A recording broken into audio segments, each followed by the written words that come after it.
Cortez Maverick's weathered hands froze on the white cloth as her trembling voice cut through the dusty air of the abandoned barn.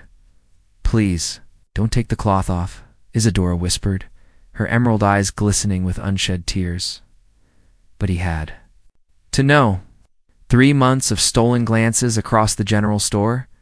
3 months of wondering why the mysterious woman who'd arrived in Copper Ridge always wore long sleeves even in the scorching Arizona heat.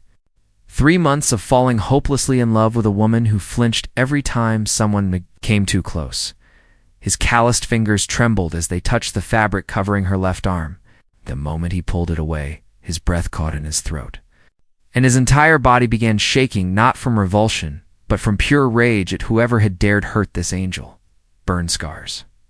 Terrible, twisted burn scars that ran from her wrist to her shoulder, telling a story of unimaginable pain. Sweet Jesus. He breathed, his voice cracking like a whip in the silence. "Who did this to you?" Isadora jerked away, desperately trying to cover herself again, but Cortez caught her hands gently. Always gently. "Don't you dare hide from me," he said, his dark eyes blazing with protective fury. "Don't you ever hide from me again?" She'd been running for 2 years, ever since that terrible night when her stepfather, drunk on whiskey and rage, had held her arm over the cooking fire because she dared to refuse his advances. The smell of her own flesh burning still haunted her dreams. "You don't understand," she choked out. "I'm damaged goods, Cortez. No man could ever what?" His voice was steel wrapped in velvet. "Love you? Want you? Because if that's what you think, darlin', you're dead wrong." Before she could protest, he lifted her scarred arm to his lips and pressed the softest kiss to the twisted skin. The gesture was so tender, so reverent, that Isadora's knees nearly buckled. "These marks," he whispered against her skin, "they don't make you less beautiful. They make you a survivor. They make you the strongest woman I've ever known." Tears finally spilled down her cheeks as 2 years of shame and self-hatred began to crack under the weight of his acceptance. She'd expected disgust, revulsion, rejection. Instead, she found worship in his eyes. "I came to Copper Ridge to disappear," she admitted, her voice barely audible. "To hide until I withered away into nothing." Cortez cupped her face with hands that could break a horse, but held her like spun glass. "Well, you failed spectacularly at that, sweetheart, because all you did was make me fall so damn hard for you that I can barely see straight." The barn creaked around them, dust motes dancing in the golden afternoon light streaming through the broken boards. Outside, Copper Ridge continued its lazy existence, unaware that 2 souls were finding each other in the shadows. "My stepfather," she whispered. "He said I was worthless, ruined, that no decent man would ever want damaged goods like me." The muscle in Cortez's jaw twitched dangerously. "Your stepfather was a coward and a fool. And if he ever comes looking for you, he'll find out what happens to men who hurt what's mine." The word "mine" hung in the air between them like a promise and a prayer. Isadora's heart hammered against her ribs as she stared into Cortez's fierce brown eyes, seeing something there that she'd never dared hope for: complete, unconditional acceptance. "You can't mean that," she breathed. But even as she spoke the words, she felt the walls she'd built around her heart beginning to crumble. "You don't know the whole story. You don't know what I've done." Cortez's thumb traced the curve of her cheekbone, wiping away tears that had been locked inside for too long. "Then tell me everything, and watch how it changes absolutely nothing about how I feel." Outside the barn, thunder rumbled across the desert sky, promising one of those sudden summer storms that could flood the arroyos and wash away man's cattle in minutes. But inside their sanctuary, time seemed suspended. Isadora closed her eyes, gathering courage she wasn't sure she possessed. "After he burned me, I waited until he passed out drunk, and then ... She paused, her breath hitching. "I took his hunting knife and held it to his throat while he slept." Cortez didn't flinch, didn't pull away. His hands remained steady on her face. "I wanted to kill him," she continued, her voice growing stronger. "God help me.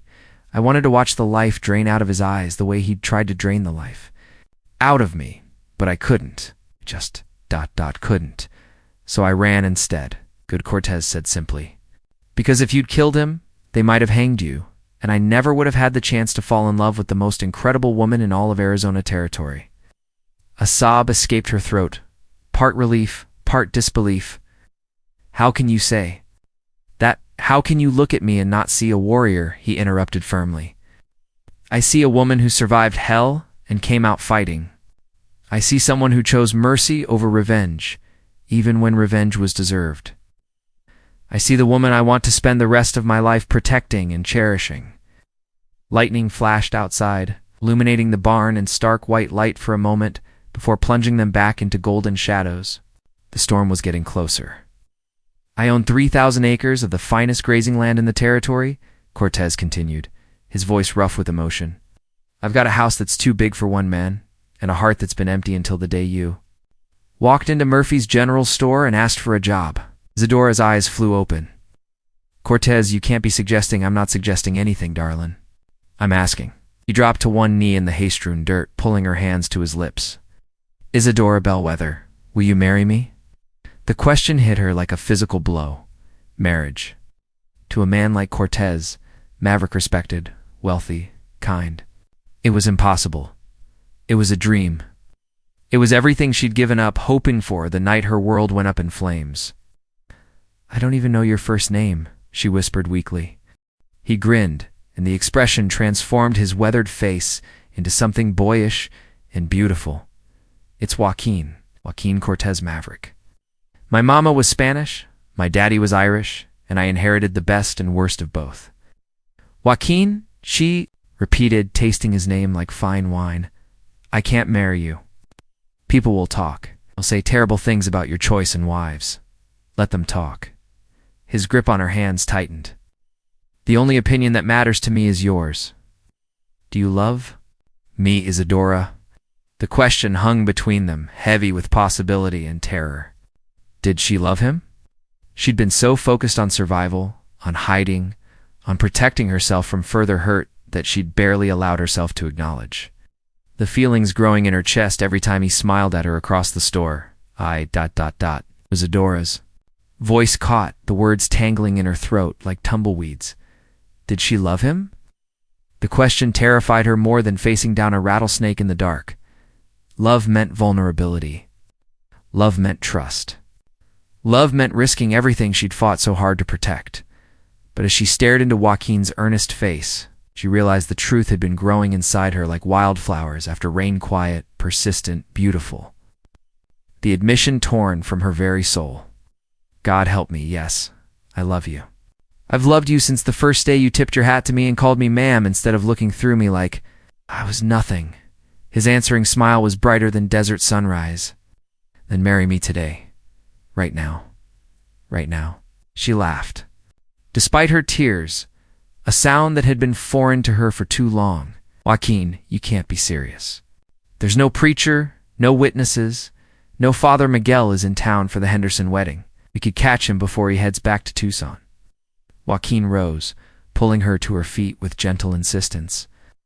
As for witnesses, half the town's at Murphy's store right now gossiping about whether Mrs. Patterson's prize rooster really did chase off that coyote. Thunder crashed overhead, shaking the barn's weathered frame. Through the gaps in the wood, they could see rain beginning to fall in fat, heavy drops that would soon become a deluge. But what about your reputation? Isadora protested, even as her heart began to race with desperate hope. What about your family? Surely they'll want to meet. My family's all gone, sweetheart.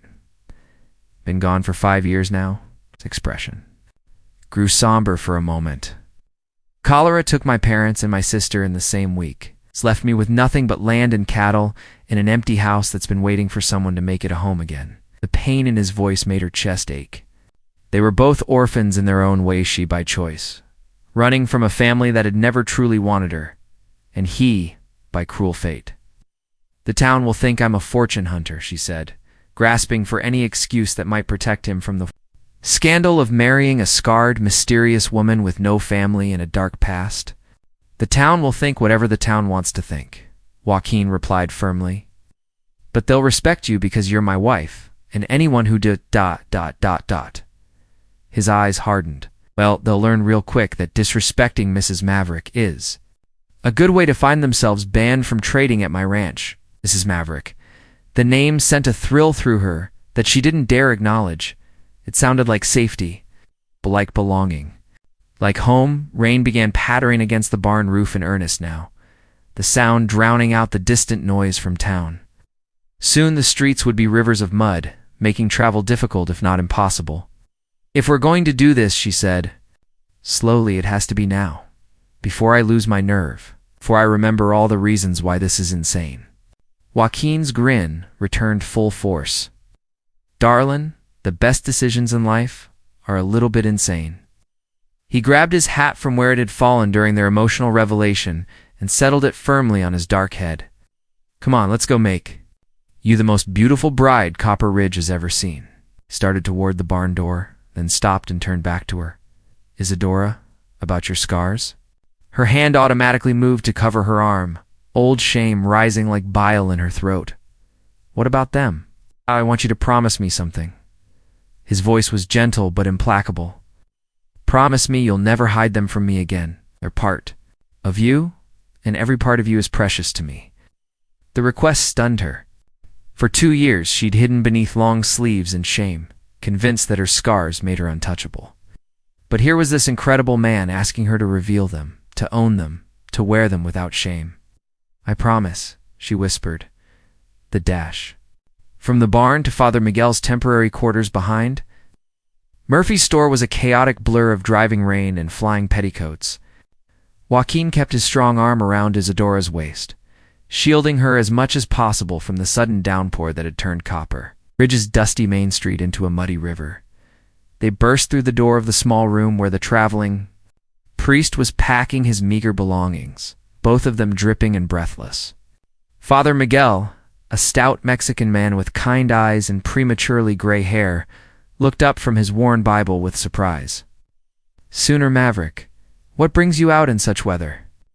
Father Joaquin panted, removing his soaked hat. "I need you to marry us right now, before you leave town." The priest's eyebrows rose nearly to his hairline as he took in the sight of them, Joaquin's usual composed demeanor replaced by urgent determination. And the mysterious woman who worked at Murphy's store standing beside him like she was facing a firing squad rather than a wedding altar? "Marry you?" Father Miguel's English carried the musical cadence of his native tongue, but center there. "Are arrangements to be made, bands to be posted, families to notify?" "No family," Joaquin said firmly. "No arrangements. It's just us and God and your blessing if you'll give it." Father Miguel's gaze shifted to Isadora, taking in her pale face and the way she clutched Joaquin's hand like it was her lifeline. In her eyes, he saw something he'd witnessed too many times in his years of service. The look of someone who had survived terrible suffering. "And you, Senorita? This is your wish as well?" Isadora's voice came out as barely more than a whisper. "Yes, Father, it is." The priest studied them both for a long moment, then smiled. "Love does not wait for convenience, does it? Very well. But we will need witnesses." As if summoned by his words, the door burst open again, and Murphy himself stumbled in, shaking rain from his coat. Behind him came his wife, Betty, and old Doc Henderson, who'd been caught in the store when the storm hit. "Saints preserve us!" Murphy exclaimed in his thick Irish brogue. "Ah! What's all this about a wedding?" "Joaquin's marrying Isadora, Betty," Murphy announced with the satisfied air of a woman whose predictions had finally come true. "I knew it. Didn't I tell you, Murphy? The way that man looked at her every time he came into the store?" "We need witnesses," Father Miguel interrupted. Gently. "Would you be willing?" The 3 townspeople exchanged glances, then broke into simultaneous grins. A wedding was the most exciting thing to happen in Copper Ridge since the cavalry had chased off those Apache raiders last spring. "I wouldn't miss it for the world, Doc," Henderson declared, pulling out a small flask and taking a celebratory sip. "Though I have to say, this is the dampest wedding party I've ever attended." Father Miguel chuckled and began arranging the small room as best he could for the ceremony. There were no flowers, no white dress, no beautiful church, just 5 people crammed into a tiny space while rain hammered the roof above them. But as Joaquin took Isadora's hands and looked into her eyes, she realized that all the pomp and ceremony in the world couldn't have made this moment more perfect. Here, in this humble room with these good people as witnesses, she was about to become someone's wife, someone's beloved. "Do you, Joaquin Cortez Maverick?" Father Miguel began, his voice carrying the weight of sacred tradition. "Take this woman, Isadora Bellwether, to be your lawfully wedded wife, to have and to hold in sickness and in health, for richer or poorer, for better or worse, until death do you part?" "I do," Joaquin said firmly, his thumb tracing circles on her scarred hand. "With all my heart, I do."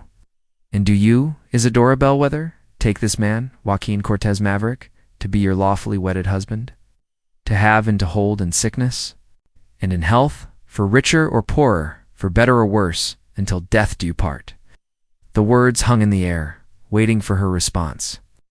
This was it, her last chance to run, to protect him from the scandal of being associated with her. But as she looked into his eyes, she saw her future reflected there, bright and beautiful and full of possibility. "I do," she said, surprised by the strength in her own voice. Then by the power vested in me, by the Catholic Church and the territory of Arizona, Father Miguel declared with a broad smile, "I now pronounce you husband and wife. Senator Maverick, you may kiss your bride." The kiss was gentle, reverent, and filled with promise. When they parted, the small room erupted in cheers from their impromptu witnesses. Betty Murphy was dabbing at her eyes with her apron. Murphy was slapping Joaquin on the back, and Doc Henderson was offering congratulatory swigs from his flask to anyone who'd partake. "Mrs. Maverick," Joaquin murmured against her ear, and Isadora felt a shiver that had nothing to do with her rain-soaked clothes. "How does that sound?" "Like a dream," she whispered back, still hardly believing this was real. Outside, the storm was beginning to pass, the thunder growing more distant. But inside the little room, the celebration continued as Father Miguel produced his registry book and had them sign their names. Joaquin's bold and confident, but determined.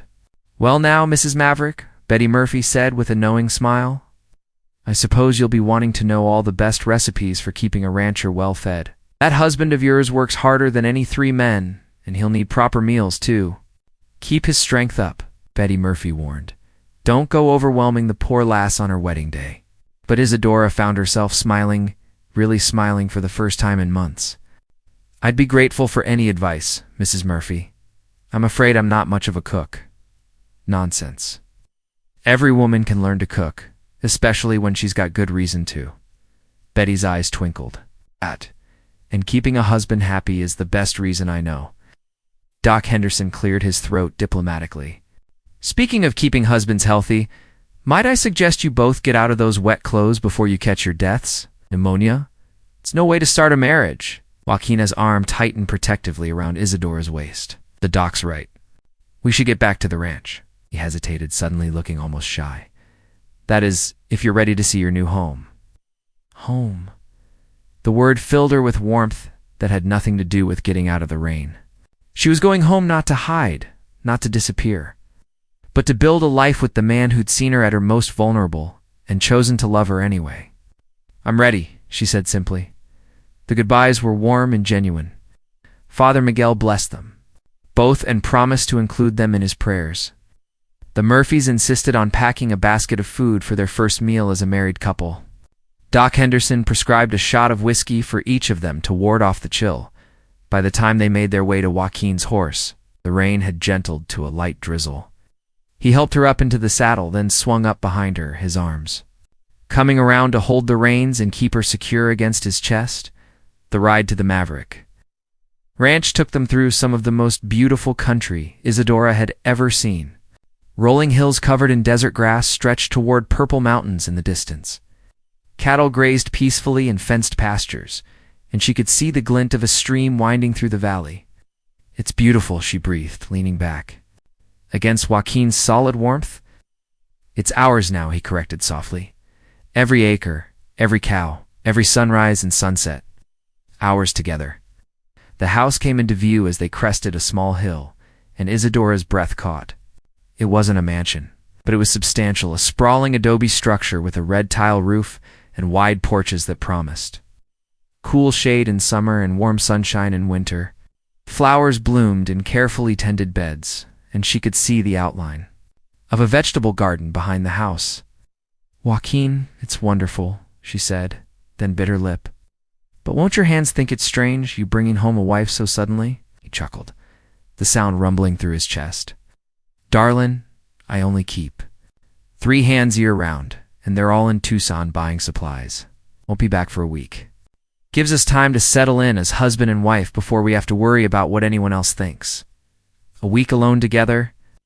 The thought sent a flutter of nervousness and anticipation through Isadora as Joaquin helped her down from his horse.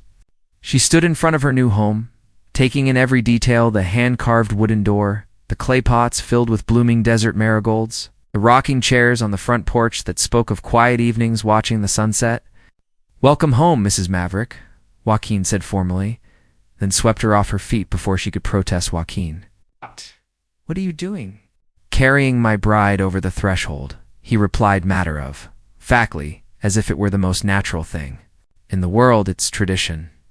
But I'm all muddy from the rain, and you're—" "I'm exactly where I want to be," he said firmly, pushing open the front door with his shoulder. The interior of the house took her breath away. It was clearly a bachelor's dwelling, but it was clean and well-maintained, with beautiful handmade furniture and colorful woven rugs that spoke of his Mexican heritage. A large stone fireplace dominated one wall of the main room, and she could see a modern kitchen through an archway, complete with a cast-iron stove and a hand pump at the sink. He set her down gently in the middle of the main room, and they stood there for a moment, suddenly aware that they were alone. Truly alone, as husband and wife. "I know this is all happening very fast," Joaquin said quietly, his hands resting lightly on her shoulders. "If you need time to adjust, to get used to the idea of being married, I can sleep in the bunkhouse until no." The word came out, more forcefully than she'd intended, but she didn't take it back. "I mean, I don't want you to sleep in the bunkhouse. This is your home, our home now." His dark eyes searched her face. "Isadora, I want you to know that just because we're married doesn't mean I expect. That is, I don't want you to feel pressured into anything you're not ready for." The careful courtesy in his voice made her heart ache with love for this gentle, honorable man. But it also made her realize something important. She wasn't just running from her past anymore. She was running toward her future. "Joaquin," she said softly, reaching up to touch his face, "I've been ready for you my whole life. I just didn't know it until today." The kiss that followed was different from their first, deeper, more urgent, filled with the promise of all the nights to come. When they broke apart, both were breathing hard. "Are you sure?" he asked, his voice rough with emotion and restraint. Instead of answering with words, she began unbuttoning her long sleeves, letting the wet fabric fall away to reveal her scars in the lamplight. For a moment, old shame tried to rise up, but she pushed it down. This was her husband, her choice, her new beginning. Joaquin's intake of breath was audible. But when she looked into his eyes, she saw only wonder and desire. His fingers traced the twisted skin with reverent gentleness. "So beautiful," he murmured. "Every inch of you so damn beautiful." That night in the big bedroom with its hand-carved furniture and windows that looked out over their land, Joaquin showed her with touch and whispered words that love could indeed conquer all, even the deepest scars, even the darkest past, even the most broken heart. As dawn broke over the desert, painting the sky in shades of gold and pink, Isadora lay in her husband's arms and felt truly safe for the first time in years. The nightmares that had plagued her for so long seemed very far away, replaced by dreams of the future they would build together. "Regrets?" Joaquin asked softly, pressing a kiss to her temple. "Only one," she replied, tracing patterns on his chest with her fingertip. His body tensed. "What's that?" 6 months later, Isadora stood on the front porch of their home, one hand resting on her gently rounded belly, watching her husband work with their new foal in the corral. The little paint horse was spirited and wild, much like she had been when Joaquin first found her in that barn. The transformation in both their lives had been remarkable. The ranch hands, Carlos, Miguel, and young Tommy, had accepted her without question, won over by her genuine kindness and the obvious happiness she brought to their boss. The people of Copper Ridge had initially whispered and speculated, but those whispers had died down to respectful nods and genuine friendliness as they saw how devoted the Mavericks were to each other. Betty Murphy had become a dear friend, teaching Isadora not just to cook but to find joy in creating a home. Doc Henderson had become their family physician and had been the first to confirm what Isadora had suspected, that their love had created new life. But perhaps the most profound change was in Isadora herself. The fear that had driven her for so long had been replaced by confidence. The shame that had kept her hidden was gone, transformed into pride in her strength and survival. She no longer covered her scars, wearing them instead as badges of honor, proof that she had endured and overcome. "Mrs. Maverick?" young Tommy called from the barn. "That package you were expecting just arrived?"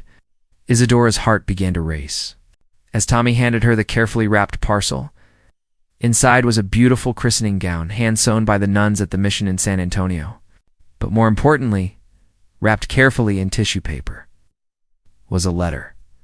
With trembling fingers, she opened the envelope and read the contents, tears streaming down her face before she'd finished the first paragraph. "Joaquin," she called, her voice carrying across the yard. He looked up from the foal, saw her tears, and was at her side in seconds, vaulting over the fence with practiced ease. "What's wrong? Is it the baby? Are you?" "It's from Sheriff Morrison in San Antonio," she said, her voice shaking with emotion. "My stepfather is dead, Joaquin. He died in prison 3 months ago." Joaquin's face darkened. "Prison? He was arrested for attacking another girl, a 14-year-old, whose father was willing to press charges." She wiped her eyes, relief flooding through her like cool water. "The sheriff says there were multiple testimonies about his violence toward me. If I wanted to return to San Antonio, there are people who would welcome me, who always believed I was the victim."